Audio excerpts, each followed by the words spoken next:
अस्सलामुअलैकुम। क्या आप जानते हैं कि कुत्ते रात में ही क्यों भौंकते हैं? और क्या आप जानते हैं कि शहद की मक्खियाँ पालने वाले लोग केले का इस्तेमाल क्यों नहीं कर सकते? और क्या आपको मालूम है कि उर्दू को हमेशा दाएं जानिब से क्यों लिखा जाता है? और क्या आप जानते हैं कि आर्मी फ्लैट पैरों वाले लोगों को भर्ती क्यों नहीं करती? अगर नहीं जानते तो कोई बात नहीं, आप आज की इस वीडियो में ऐसे ही गज़ब फैक्ट्स जानेंगे। तो दोस्तों, मैं हूं मलिक सीमा और आप देख रहे हैं अमेजिंग उर्दू फैक्ट्स। दोस्तों, अगर आपको मालूमात हासिल करने का शौक़ है और मेरी हर नई आने वाली वीडियोस को देखना चाहते हैं तो जल्दी से हमारे चैनल अमेजिंग उर्दू फैक्ट्स को सब्सक्राइब कर लें और साथ ही लगे बेल आइकन को भी लाजमी प्रेस कर लें ताकि हर नई आने वाली वीडियोस के नोटिफिकेशन आप सबको मिलते रहें। तो दोस्तों, चलते हैं अपनी वीडियो के सफ़र पर। Facts number 1। दोस्तों, ये तो हम सभी जानते हैं कि पाकिस्तान की कौमी ज़बान उर्दू है, लेकिन क्या आप जानते हो अफ्रीका को रेनबो नेशन भी कहा जाता है क्योंकि वहाँ की ऑफिशियल या कौमी लैंग्वेज 12 लैंग्वेजेस हैं। Fact number 2। क्या आप जानते हैं कि एक इंसान के सर पर कितने बाल होते हैं? अगर नहीं तो आइए जानते हैं। दोस्तों, एक इंसान के सर पर औसतन 1,50,000 बाल होते हैं। Fact number 3। क्या आप जानते हैं कि कुत्ते रात में ही क्यों भौंकते हैं? दोस्तों, कुत्ते वैसे तो किसी को भी पसंद नहीं होते और इस बेचारे बेज़बान का इस्तेमाल करके लोग एक दूसरे की तौहीन करते हैं। खैर, ये सब तो अदब के कायदों पर पूरा नहीं उतरता, मगर जब रात के आलम में सन्नाटा होता है तो सिर्फ एक यही कुत्ता जाग रहा होता है और भौंक भौंक कर सबको जगा देता है। लेकिन क्या आपने कभी सोचा है कि कुत्ते रात में ही क्यों ज़्यादा भौंकते हैं?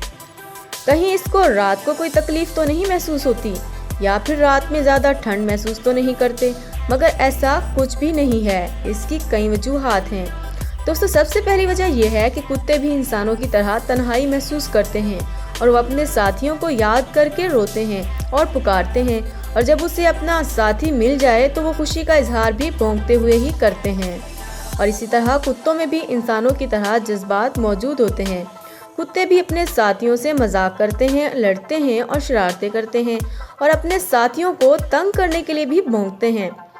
दोस्तों, ये बात तो आपने सुनी होगी कि कुत्ता बड़ा वफादार होता है, इसीलिए दोस्तों वो अपने जंगली दोस्तों से मिलने की ख्वाहिश में इतनी शिद्दत से याद करते हैं कि रात में भौंकना स्टार्ट कर देते हैं।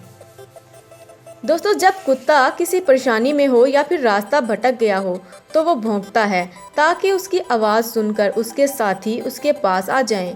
दोस्तों, दिलचस्प बात यह है कि कुत्तों को खामोशी पसंद नहीं, इसीलिए कोई शोर करे या ना करे ये खुद भौंककर अपनी बोरियत को दूर कर लेते हैं। Fact number 4। दोस्तों, ये फैक्ट जानकर आप यकीनन खुश हो जाएंगे और ये फैक्ट यकीनन आपको पसंद भी आएगा। वाईफाई तो हम सब इस्तेमाल करते हैं और इसकी स्पीड को तेज़ करने के लिए अक्सर हम छोटी छोटी ट्रिक्स भी इस्तेमाल करते हैं। तो दोस्तों, वाईफाई की स्पीड को तेज़ करने का एक ट्रिक मैं भी आपको बताने लगी हूँ। तो दोस्तों, एल्युमिनियम फॉइल को इस्तेमाल करके हम वाईफाई की स्पीड को ज़्यादा कर सकते हैं। दोस्तों, एल्युमिनियम फॉइल को अगर डिवाइस के साथ सेट करके रख दिया जाए तो नेट की स्पीड तेज़ हो जाएगी। तो दोस्तों, आप भी ट्राई करके ज़रूर देखना और कमेंट बॉक्स में अपने एक्सपीरियंस ज़रूर शेयर करना। Fact number 5। दोस्तों, जैसा कि कोरोना वायरस ने तमाम मुल्कों को अपनी लपेट में ले लिया है, तो दोस्तों परेशान मत हों, आप अपने रोज़े बगैर टेंशन के गुजार सकते हैं, क्योंकि दोस्तों माहिरीन जिगर और पेट के अमराज ने रोज़े से मुताल्लिक ये दिलचस्प बात बताई है कि रोज़ा रखना न सिर्फ निज़ाम के लिए मुफीद है बल्कि रोज़ा रखने से क़ुव्वत मुदाफ़ियत बढ़ती है, जो कि इसे मुतअद्दी अमराज बशमूल कोरोना वायरस से लड़ने में मदद दे सकती है। और दोस्तों, मुसलसल रोज़े रखने से वज़न में भी कमी लाई जा सकती है। और दोस्तों, रोज़ा रखना दिमागी सेहत के लिए भी इंतहाई मुफीद अमल है। Fact number 6।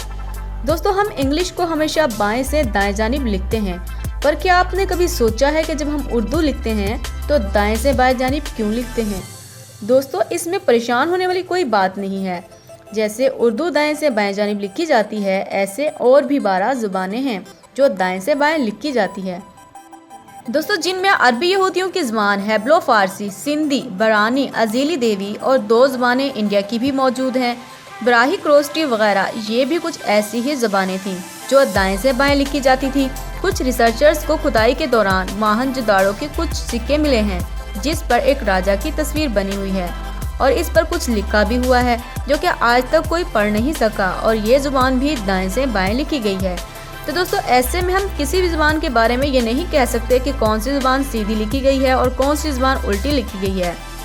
सब लैंग्वेज के लिखने का अपना अपना तरीकाकार है और चीनी, जापानी, कोरियन भी ऐसे ही लिखी जाती है।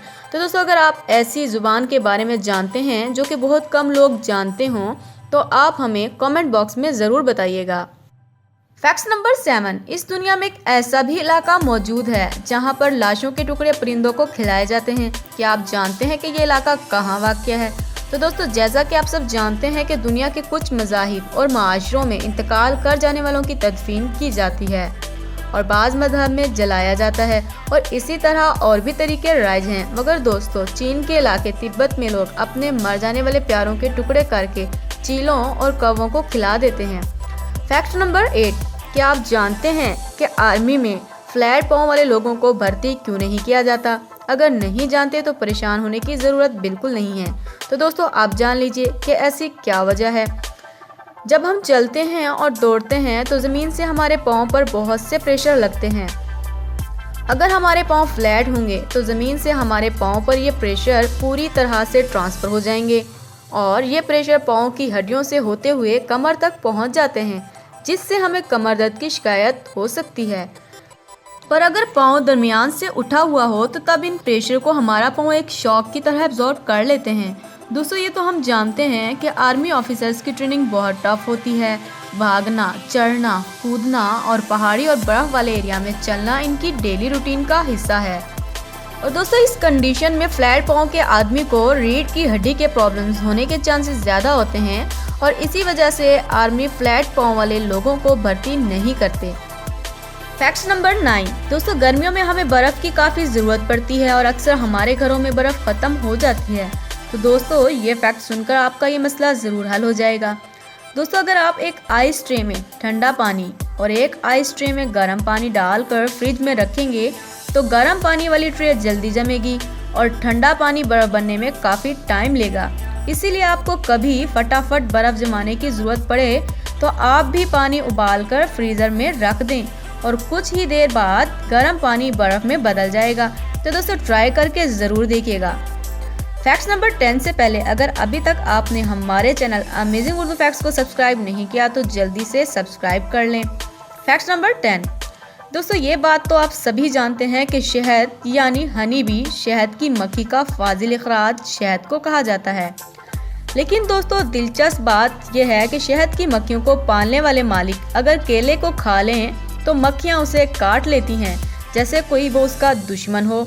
जी हाँ दोस्तों, इसकी वजह यह है कि शहद की मक्खियों को केला पसंद नहीं है क्योंकि केले में स्टार्च और फाइबर्स होते हैं जिनको शहद की मक्खी बिल्कुल पसंद नहीं करती। अगर इसका मालिक केले को पास रख ले या फिर खा ले तो ये मक्खियाँ इसको जगह जगह से ऐसे काटेंगी जैसे वो इनका जानी दुश्मन हो। लिहाजा मक्खियों को केले वाली जगह पर जाना भी पसंद नहीं, हत्ता कि वो इसके छिलके को भी पसंद नहीं करती। तो दोस्तों वीडियो पसंद आने की सूरत में लाइक करें और अगर अभी तक आपने हमारे चैनल अमेजिंग उर्दू फैक्ट्स को सब्सक्राइब नहीं किया तो जल्दी से सब्सक्राइब कर लें। मिलते हैं एक अगले नए टॉपिक के साथ, तब तक के लिए अल्लाह हाफिज़।